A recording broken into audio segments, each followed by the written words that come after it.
پرہیزگار بن جائیں۔ اور عزیز بھائیو، جو متقی ہوتا ہے نا، اس کا دل نرم ہوتا ہے۔ بس اس پہ انشاءاللہ میں نے 2-3 مثالوں کے ساتھ آپ کے سامنے بات کرنی ہے، لمبی بات نہیں کرنی۔ اللہ تبارک و تعالیٰ یہ چاہتے ہیں کہ میرے بندے متقی بن جائیں، پرہیزگار بن جائیں۔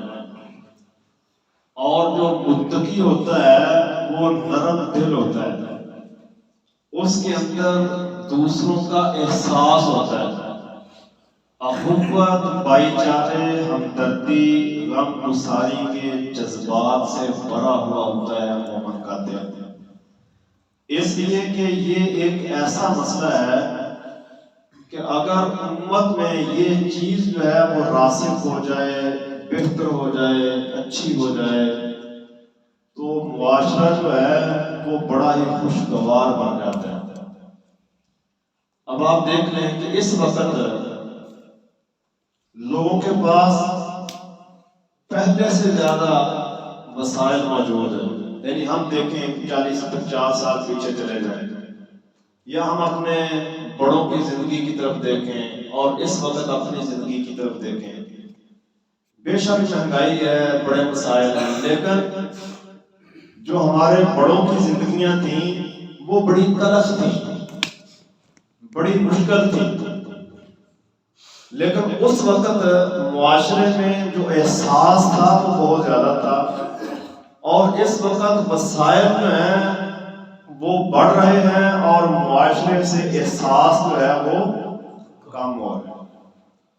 اور یہی وجہ ہے ہماری اس وقت ذلت کی، پستی کی وجہ یہ ہے، پوری دنیا کو آپ دیکھ لیں کہ جو مسلمان اس وقت اربوں کی تعداد میں ہیں، ان کے پاس دنیا جہان کے سارے وسائل اور سارے جو تقاضے ہیں دنیا گزارنے کے وہ موجود ہیں، لیکن عزیز بھائیو اس کے باوجود بھی مسلمان دنیا میں ذلیل ہو رہے ہیں، رسوا ہو رہے ہیں، کبھی اپنوں کے ہاتھوں سے، کبھی اغیاروں کے ہاتھوں سے۔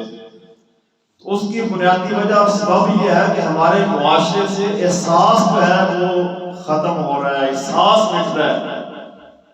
نبی علیہ الصلوۃ والسلام نے جس معاشرے کو کھڑا کیا، مدینے کی ریاست کو کھڑا کیا، آپ دیکھ لیں کہ سب سے پہلے ادھر سے مہاجرین چلتے ہیں، اللہ کے لیے گھر چھوڑے، اللہ کے لیے ہجرتیں کی، اللہ کے لیے مارے کھاتے رہے، اور جب سب کو چھوڑ چھاڑ کے مدینہ طیبہ میں پہنچے تو مدینہ طیبہ میں جو سنبھالنے والے تھے، استقبال کرنے والے تھے، وہ کوئی بڑی بڑی فیکٹریوں کے مالک نہیں تھے، وہ کھیتی باڑی کرنے والے لوگ تھے، ان کا پیشہ زراعت تھی۔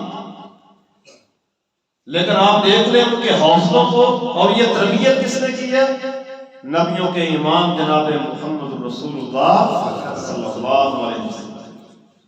کیسی شاندار تربیت ہے، اس پہ کھڑے ہوتے ہیں معاشرے، اس پہ بنتی ہیں قومیں، اس پہ مورال اپ ہوتے ہیں لوگوں کے کہ ادھر سے جناب لٹے پٹے قافلے مکہ سے سوئے مدینہ پہنچ رہے ہیں، اور ادھر انصار جو ہیں وہ اہلاً و سہلاً مرحبا کہہ رہے ہیں، خوش آمدید کہہ رہے ہیں۔ اور نبی علیہ الصلوۃ والسلام نے مواخات مدینہ قائم کر کے رہتی دنیا تک کے مسلمانوں کو یہ پیغام دیا ہے کہ مسلمانوں، اگر تم ایک دوسرے کا سہارا بن کے کھڑے ہو جاؤ گے، اگر ایک دوسرے کے ساتھ ہمدردی کے جذبے لے کے کھڑے ہو جاؤ گے، اگر ایک دوسرے کا آسرا بننے کی کوشش کرو گے، تو دنیا میں کبھی بھی تمہیں غیروں کی طرف دیکھنا پڑے گا۔ یہ تربیت کی یہ قوم کی۔ اللہ اکبر۔ انصار کہتے ہیں کہ نبی علیہ الصلوۃ والسلام ہمارے گھر حاضر ہیں، ہماری زمینیں حاضر ہیں، ہمارے اموال حاضر ہیں۔ ایک صحابی کے بارے میں آتا ہے کہ نبی علیہ الصلوۃ والسلام نے ایک انصاری کو پکڑا، ایک مہاجر کو پکڑا، بھائی بھائی بنا دیا۔ اب جو انصاری بھائی ہے وہ اپنے مہاجر بھائی سے کیا کہتا ہے؟ کہتا ہے بھائی میرے 2 گھر ہیں، ایک گھر تم لے لو۔ اللہ، 2 گھر ہیں، ایک گھر تم لے لو۔ ترکی کی شاید آپ نے خبر سنی ہو، کتنا شدید زلزلہ ہے۔ ان دنوں پہ نا ایک پوسٹ چل رہی تھی قاری صاحب، وہ بندہ کہتا ہے جی کہ میں کرائے کے گھر میں تھا اور میرا مالک جو ہے، مالک مکان، کرایہ نہ ہونے کی وجہ سے اس نے مجھے گھر سے نکال۔ تو کہتا ہے آج میں بھی اور میرا مالک بھی ایک خیمے میں رہ رہے ہیں۔ اللہ، وَتِلْكَ الْأَيَّامُ نُدَاوِلُهَا بَيْنَ النَّاسِ۔ آج ہم چھوٹی چھوٹی باتیں برداشت نہیں کرتے، کسی کو مہلت دینے کے لیے تیار نہیں ہے، کسی کے لیے آسانی پیدا کرنے کے لیے تیار نہیں ہے۔ ہمارے رویے نرم ہیں، ہمارے جذبات اپنے مسلمانوں کے لیے گرم ہیں، ہمارے دل میں کوئی نرمی نہیں ہے، کوئی اپنے بھائی کے لیے نرمی نہیں رکھتے ہم۔ یہاں پہ کیا ہو رہا ہے؟ کہتے ہیں میرے بھائی میرے 2 گھر ہیں، ایک گھر تم لے لو، میرے 2 باغ ہیں، ایک باغ تم رکھ لو۔ اور یہاں تک بھی آتا ہے، کہنے لگے میری 2 بیویاں ہیں، میں ایک کو طلاق دے دیتا ہوں، عدت گزرنے کے بعد آپ اس سے شادی کر لیں۔ یہ احساس ہے، یہ ریاست مدینہ کے وہ بنیادی کردار ہیں، معاشرے ایسے کھڑے ہوتے ہیں، ایسے ریاستیں بنتی ہیں مضبوط مستحکم، جن کا دفاع بھی مضبوط ہوتا ہے، جن کے کردار بڑے شاندار ہوتے ہیں، وہ احساس کے جذبے رکھنے والے لوگ ہوتے ہیں۔ اور دوسری طرف سے بھی احساس کتنا ہے۔ مہاجر بھائی کہتے ہیں انصاری سے، بھائی جان اللہ تمہاری محبت کو قبول کرے۔ کتنی بڑی پیشکش ہے، اللہ تمہاری محبت کو قبول کرے، یہ پیشکش اتنی بڑی تم نے کر دی۔ میرے بھائی یہ ساری چیزیں تمہیں مبارک ہوں، بس مجھے یہ بتا دو کہ تمہارے شہر میں منڈی کہاں لگتی ہے۔ یہ نہیں ہے اللہ اکبر کہ جو اگر کسی نے تھوڑی سی پیشکش کر دی ہے تو بس اسی پہ بندہ بیٹھ جائے اور تکیہ کر لے۔ تحفہ ہدیہ قبول کرنا اس میں گناہ بھی نہیں، لیکن جذبہ آپ دیکھیں، ادھر سے پیشکش بڑی ہے اور ادھر سے بھی اللہ اکبر ہمدردی اور خیر خواہی کے جذبات آپ ذرا چیک کریں۔ کہتے ہیں میرے بھائی میں محنت کروں گا، میں کمائی کروں گا، مجھے اللہ کی ذات پہ اعتماد اور یقین ہے، یہ ساری چیزیں، یہ گھر بھی، یہ باغات بھی، یہ بیویاں بھی، یہ سارا کچھ تمہیں مبارک ہو۔ مجھے بتاؤ منڈی کدھر لگتی ہے؟ یہ کون تھے صحابی؟ یہ عبد الرحمن بن عوف تھے رضی اللہ تعالیٰ عنہ۔ آپ دیکھ لیں جب نیتیں ٹھیک ہوتی ہیں نا تو اللہ تبارک و تعالیٰ کی طرف سے رحمتیں اور برکتیں، ٹرکوں کے پیچھے بھی لکھا ہوتا ہے کیا؟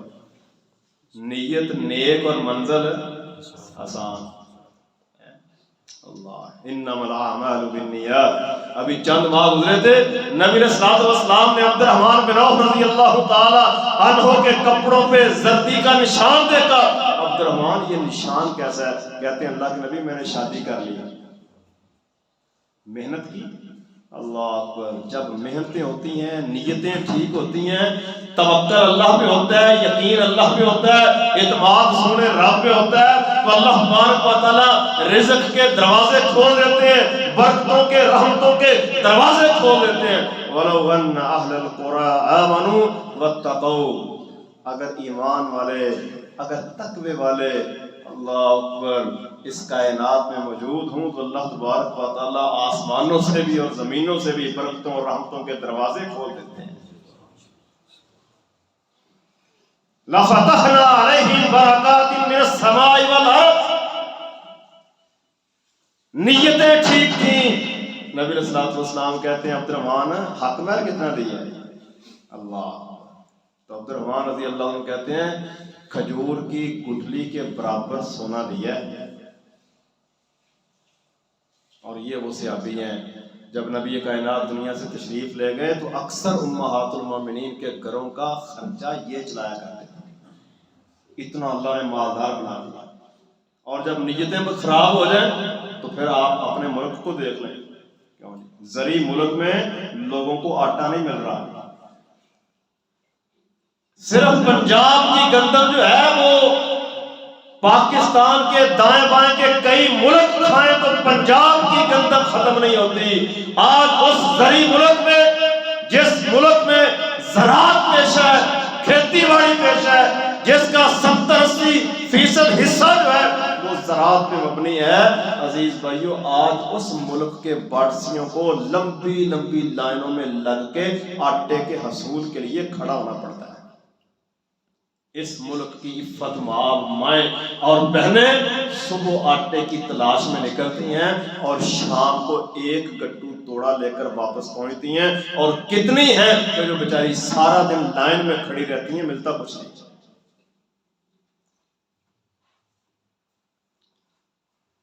جب نیتوں میں فرق آ جائے، جب اللہ تبارک و تعالیٰ کی ذات کا خوف اور ڈر ختم ہو جائے، جو وعدے اپنے رب سے کیے تھے ان وعدوں کو فراموش کر دیا جائے، تو پھر زمین میں ٹکریں مارنے سے اور IMF کا طواف کرنے سے اور ورلڈ بینک کے چکر کاٹنے سے اور کافروں کی کاسہ لیسی کرنے سے، ان کے سامنے گھٹنے ٹیکنے سے اور ان کی باتیں ماننے سے معیشتیں مستحکم نہیں ہوتی۔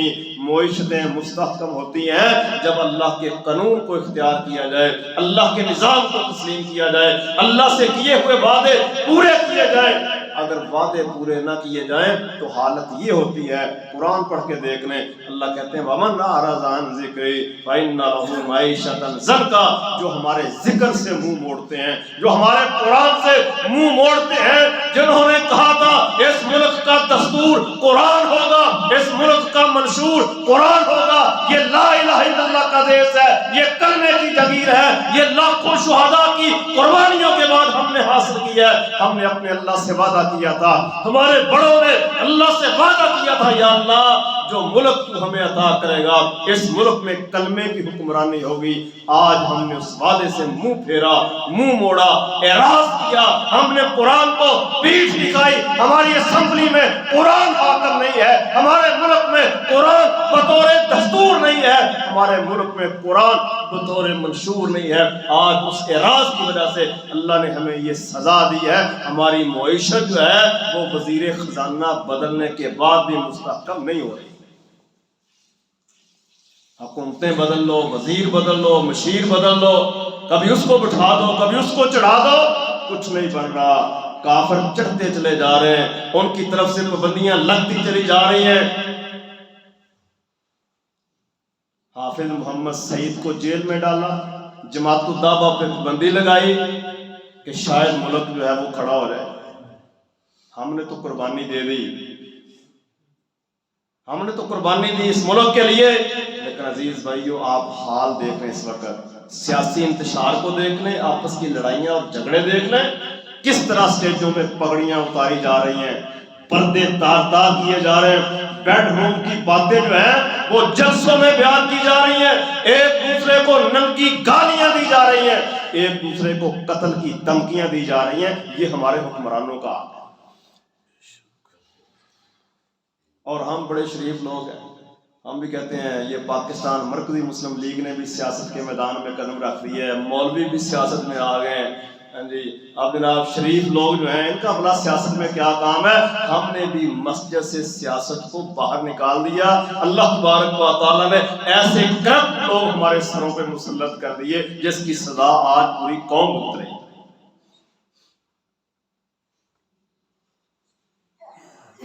5 سال گزرنے کے بعد ہمیں بھی بھول جاتا ہے۔ آج ہم بھی اپنے اپنے لیڈر کی لڑائی لڑ رہے ہیں، آج اپنی اپنی پارٹی اور جماعت کی لوگ لڑائی لڑ رہے ہیں، عزت اور احترام کے رشتے ختم ہو رہے ہیں، لڑائیاں ہیں، فساد ہیں۔ عزیز بھائیو ہم یہ عرض کرتے ہیں رمضان کا مہینہ ہے، اور عزیز بھائیو کم از کم یہ عزم اور عہد کریں جس کا تعلق جس مرضی پارٹی اور جماعت سے ہو، ایک دوسرے کے ساتھ عزت، ادب اور احترام کے رشتے قائم رہنے چاہیے۔ یہ احترام کے رشتے ختم نہیں ہونے چاہیے۔ نبی علیہ الصلوۃ والسلام کو کس قدر احساس تھا اپنی امت کا، لیڈر ہو تو ایسا، اللہ اکبر۔ یہ ریاست مدینہ کے والی اور ریاست مدینہ کے حکمران ہیں، جناب محمد رسول اللہ صلی اللہ علیہ وسلم۔ ابو ہریرہ کہتے ہیں رضی اللہ تعالیٰ عنہ، ایک دن بیٹھے تھے مسجد نبوی میں، دودھ کا ایک پیالہ آ گیا، کیوں نہیں توجہ میری طرف، دودھ کا ایک پیالہ نبی علیہ الصلوۃ والسلام کے لیے تحفہ، آقا دو جہان نے ابو ہریرہ کو آواز دی۔ ابو ہریرہ کہتے ہیں میں کئی دنوں سے بھوکا تھا، کہتے ہیں اللہ کے نبی نے مجھے جب آواز دی نا تو میں تو خوش ہو گیا، دل باغ باغ ہو گیا۔ جب میں گیا نبی علیہ الصلوۃ والسلام نے مجھے پیالہ دیا اور ساتھ ہی حکم صادر کیا کہ ابو ہریرہ یہ جتنی صفحے کی کلاس ہے نا سب کو جمع کرو اور دائیں طرف سے ان کو بلانا شروع کرو۔ کیوں جی آج لوگ انویسٹ کرتے ہیں کیسا الیکشن کے نا انویسٹ کرتے ہیں، وہ کہتے ہیں ہم کروڑوں لگائیں گے اور اربوں، ان کو کوئی پوچھتا ہی نہیں۔ اللہ جتنا چھوٹا افسر ہے وہ چھوٹے پلانٹ پہ قبضہ کرتا ہے، جتنا بڑا ہوتا چلا جاتا ہے پھر وہ لوگوں کی زمینوں پہ قبضہ کرتا ہے۔ یہ ہے ریاست مدینہ کے حکمران، یہ ہے ریاست مدینہ کے والی۔ ایک دودھ کا پیالہ ہے نبی علیہ الصلوۃ والسلام کے لیے، اور آپ کو فکر ہے اپنے ساتھیوں کی، صحابہ کی، وہ اسلام کی پہلی یونیورسٹی مسجد نبوی کے کچے تھرے پہ بننے والا وہ پہلا مدرسہ، اس کے علاوہ نبی علیہ الصلوۃ والسلام کو فکر ہے اپنے صحابہ اور ساتھیوں کی۔ ایک دودھ کا پیالہ ہے اور ابو ہریرہ کو بلا کر نبی علیہ الصلوۃ والسلام حکم دیتے ہیں ابو ہریرہ ساری کلاس کو جمع کرو اور دائیں طرف سے پلانا شروع کرو۔ ابو ہریرہ رضی اللہ تعالیٰ عنہ کہتے ہیں میں نے دائیں طرف سے پلانا شروع کیا، جب میں پیالہ پیش کرتا تھا نا یعنی وہ بندہ پیتا تھا میں اوپر سے دیکھتا تھا۔ اللہ یہ معیشت دیکھ لیں مدینے کی، کہتے ہیں میں اوپر سے دیکھتا تھا کہ کتنا رہ گیا، لیکن اللہ بات وہی ہے عزیز بھائیوں، جب احساس کے رشتے ہوتے ہیں، جب دل نرم ہوتے ہیں، جب تقویٰ ہوتا ہے تو برکتیں کہاں سے آتی ہیں؟ آسمانوں سے آتی ہیں۔ اللہ آسمانوں سے آتی ہیں۔ قرب قیامت ایک دور آئے گا نا جی، ایک بکری جو ہے اس کا دودھ جو ہے وہ سارے خاندان کے لیے کفایت کر جائے گا، جب لوگ تقوی پہ ہوں گے، تقوی پر۔ تو سب نے پی لیا، جب سارے صحابہ نے پی لیا نا سیر ہو کے، ابو ہریرہ کہتے ہیں رضی اللہ تعالیٰ عنہ اللہ کے نبی سب نے پی لیا، فرمایا ابو ہریرہ تم پیو۔ ابو ہریرہ نے پیا، ایک دفعہ پیا، دو دفعہ پیا، تین دفعہ پیا۔ کہتے ہیں ہر دفعہ پیالہ پیش کرتا تو نبی علیہ الصلوۃ والسلام مجھے کہتے ہیں ابو ہریرہ اور پیو۔ کہتے ہیں مجھے بڑی بھوک لگی تھی، بڑا بھوکا تھا کئی دن سے، اور انہی کے بارے میں آتا نا، کہتے ہیں بعض دفعہ بھوک کی وجہ سے مجھے غشی کا دورہ پڑتا، میں بازار میں چلتا چلتا گر جاتا، لوگ سمجھتے ابو ہریرہ کو مرگی کا دورہ پڑا، لیکن مجھے مرگی نہیں تھی، بھوک کی وجہ سے۔ بھوک کی وجہ سے آپ اندازہ کر لیں کتنے کتنے دن کی بھوک ہوگی کہ ابو ہریرہ رضی اللہ تعالیٰ عنہ بھوک کی وجہ سے گر پڑتے۔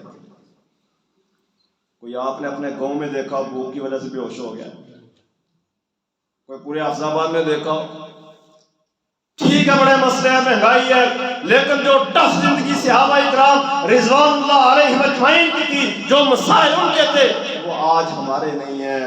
اللہ نے ہمیں بہت کچھ دیا ہے، بہت کچھ دیا ہے، بہت کچھ دیا ہے، لیکن عزیز بھائیو احساس کے رشتے کم ہو رہے ہیں۔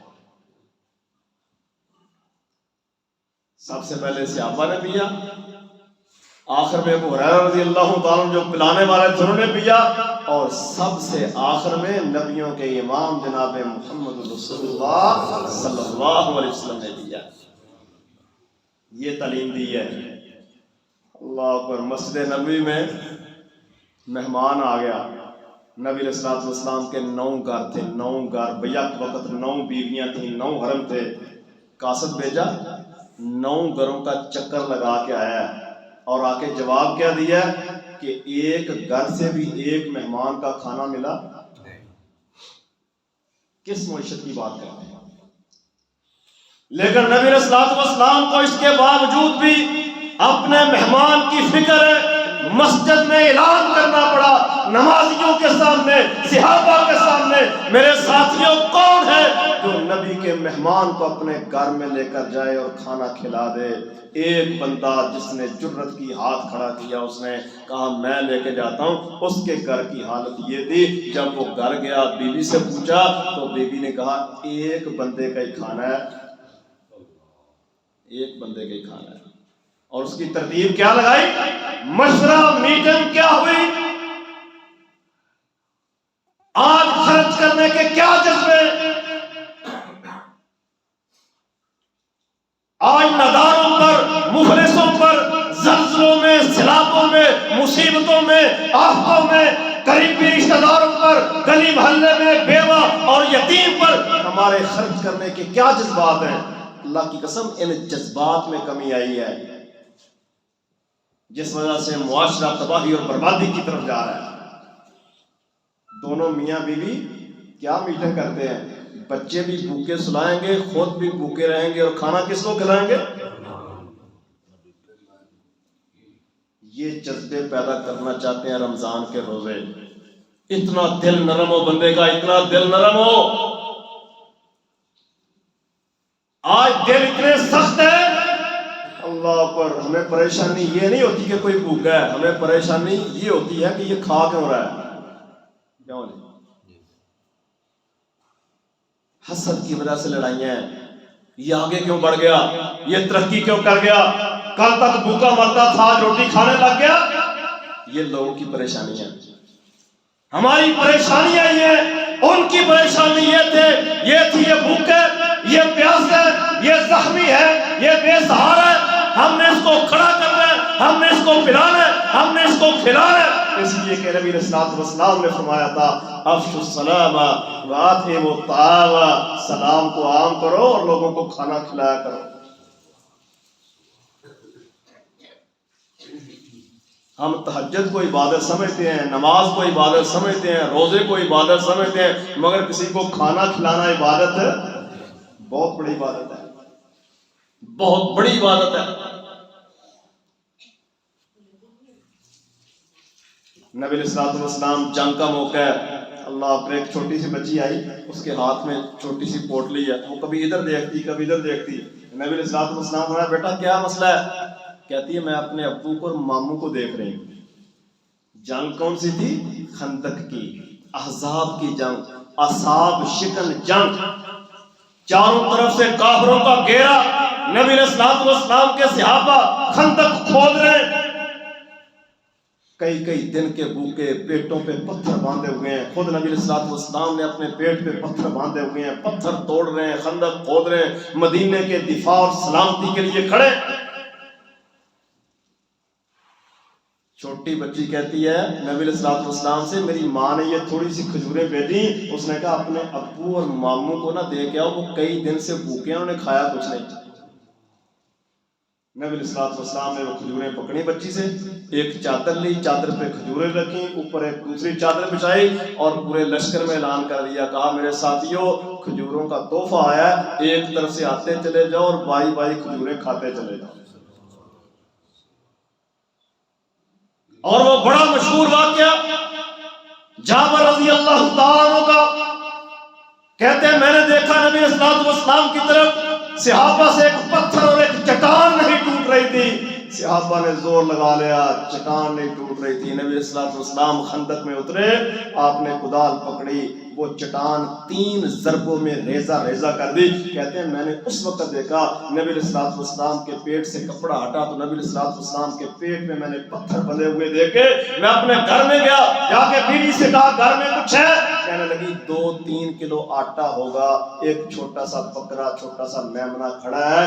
فوراً فیصلہ کیا، روٹی پکاتے ہیں، نبی علیہ السلام کو بلاتے ہیں، آ کر بڑی رازداری سے کہا نبی علیہ السلام کے کان میں، کہا اللہ کے نبی آج ہمارے گھر میں تشریف لائیں، اپنے ساتھ چند ساتھیوں کو لے آئیں، کھانے کی دعوت ہے۔ کیسا لیڈر، کیسا حکمران! اللہ! آج جن کی لڑائیاں ہم لڑ رہے ہیں ان کے کردار کیا ہیں؟ نبی علیہ السلام کے کان میں آ کے کہا جابر نے رضی اللہ تعالیٰ عنہ آپ تشریف لے آئے، چند ساتھیوں کو لے آئے، نبی علیہ الصلوۃ والسلام نے گوارا نہیں کیا میں کھانا کھا لوں اور میرا لشکر بھوکا رہے، یہ مدینے کے والی، مدینے کے حکمران اس کی شان کے لائق نہیں ہے۔ پورے لشکر میں اعلان کر دیا، کہا ساتھیوں جابر نے سب کی دعوت دی ہے، کھانا دوپہر کا جابر کے گھر کھانا ہے۔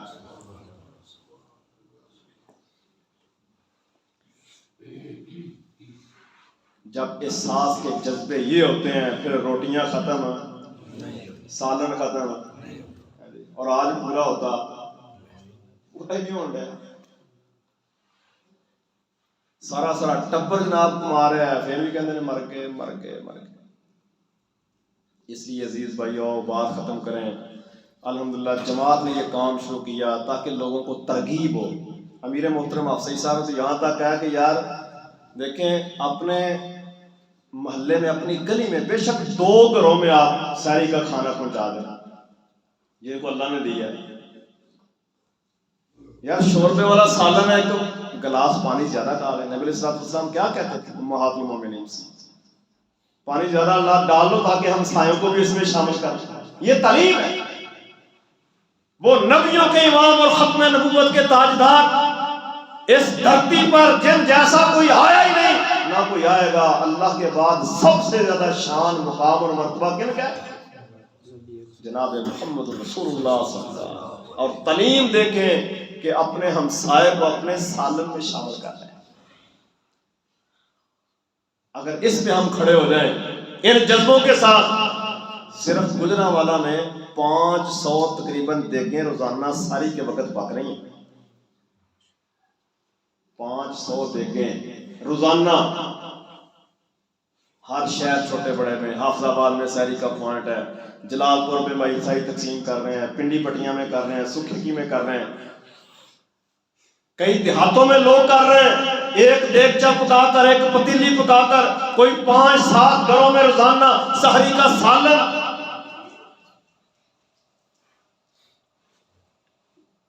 یہ کام کرنے والے ہیں، یہ کام الحمدللہ جماعت نے شروع کیا۔ امیر صاحب نے کہا باتیں کرنے والے بہت ہیں، کام کرنا چاہیے۔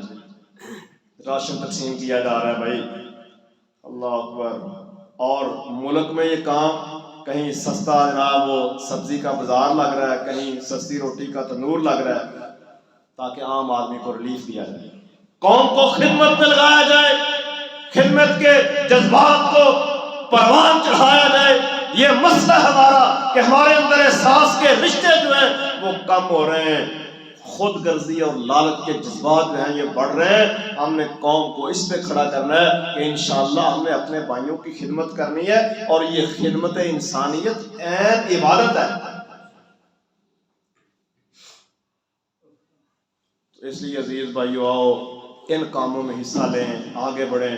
الحمدللہ آپ دیکھ لیں یہ احساس کے رشتے تو ہیں، یہی تو رشتے ہیں جس کی بنیاد پہ 10,000 شہداء نے کشمیر میں اپنا خون پیش کیا۔ افغانستان میں ناٹو کی فوجوں کے مقابلے میں کھڑے ہونے والے وہ ان احساس کے رشتوں کی وجہ سے کھڑے ہوئے۔ اور یہی رشتے جب مضبوط ہوتے ہیں تو کافروں کے ایوانوں میں ہلچل پیدا ہو جاتی ہے۔ ان کو مسلمانوں کا آپس میں یہ تعلق اچھا لگتا، وہ چاہتے ہیں ایسا پاکستان ہو جہاں لوگ آپس میں لڑیں، جہاں جماعتیں لڑیں، جہاں عوام فوج کے مقابلے میں کھڑی ہو جائے، جہاں خانہ جنگی کی کفیت ہو۔ وہ انتشار والا پاکستان چاہتے ہیں، وہ ٹوٹا پھوٹا پاکستان چاہتے ہیں، وہ عزت اور احترام کے جذبوں سے خالی پاکستان چاہتے ہیں۔ اس لیے کہ ان کے اہداف اور ان کے ہدف اور ان کے پروگرام تب پورے ہوں گے جب پاکستان کے لوگ مسلمان آپس میں لڑیں گے، وہ بیٹھ کے حکمرانیاں کریں گے، پہلے آپ کو قرضے دیں گے، پھر اپنی شرطیں بنوائیں گے، اور اس طرح آپس میں لڑا کے وہ جناب حکمرانیاں کریں گے۔ جبکہ پاکستان کو ضرورت ہے ایسے معاشرے کی جو آپس میں ایک دوسرے سے محبت کرنے والے، جو لا الہ الا اللہ کے رشتے کے ساتھ جڑے ہوئے ہوں، جس مرضی جماعت اور فرقے کے ساتھ تعلق ہو، لیکن لا الہ الا اللہ کے رشتے کی وجہ سے احترام باقی ہو، وہ احترام ختم ہونے نہ پائے۔ بھئی ٹھیک ہے آپ کا تعلق فلاں جماعت سے ہے فلاں فرقے سے، کوئی بات نہیں، مگر ہمارا کلمہ کیا ہے؟ لا الہ الا اللہ۔ ہمارے نبی کون ہے؟ محمد رسول اللہ۔ ہمارا قرآن ایک ہے، ہمارا قبلہ ایک ہے، ہمارا رمضان ایک ہے، ہماری عیدیں ایک ہے۔ ہم کیوں لڑتے ہیں، کیوں جھگڑتے ہیں، کیوں فساد ہم نے برپا کیا ہوا ہے؟ یہ سبق پڑھانے کی ضرورت ہے، اس پہ کھڑا ہونے کی ضرورت ہے۔ اتنا کچھ کر لیا انہوں نے، پابندیاں لگا دو جی، جیل میں ڈال دو جی، حافظ صاحب کو نظر بند کر دو جی، اللہ اکبر، مگر دیکھ لو احساس کے رشتے اب بھی ختم، ساری دنیا نے زور لگا لیا ہے، الٹے لٹ پے ہیں یہ ظالم۔ ابھی چند دن پہلے ترکی میں مسلم میڈیکل مشن کے زیر انتظام بہت بڑا جو ہے وہ امدادی قافلہ، امدادی سامان وہاں بھیجا، رمضان کے بعد پھر انشاءاللہ جانا۔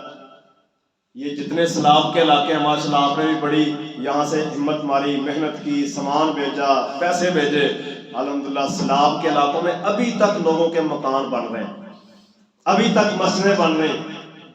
عزیز بھائیو، یہ اللہ کا فضل ہے اور کرم ہے۔ انشاءاللہ ہم نے بھی ان چھوٹے بڑے منصوبوں میں تعاون بھی کرنا ہے، خود بھی چلانے ہیں، دعائیں بھی کرنے ہیں۔ اللہ سے دعا ہے کہ اللہ تبارک و تعالی ہم سب کو ان احساس کے رشتوں کے ساتھ جوڑ دے۔ اللہ تبارک و تعالی ہماری نمازیں، ہمارے روزے قبول و منظور فرمائے۔ اللہ تبارک و تعالی ہمیں مسلمانوں کے ساتھ محبت کرنے کی توفیق عطا فرمائے۔ اللہ تبارک و تعالی ہمیں ایمان والی زندگی اور شہادت والی موت نصیب فرمائے۔ السلام علیکم ورحمۃ اللہ وبرکاتہ۔ تمام دوست احباب اپنے صدقات زکوٰۃ کے ساتھ تعاون کر کے جائیں، انشاءاللہ یہ آپ کا تعاون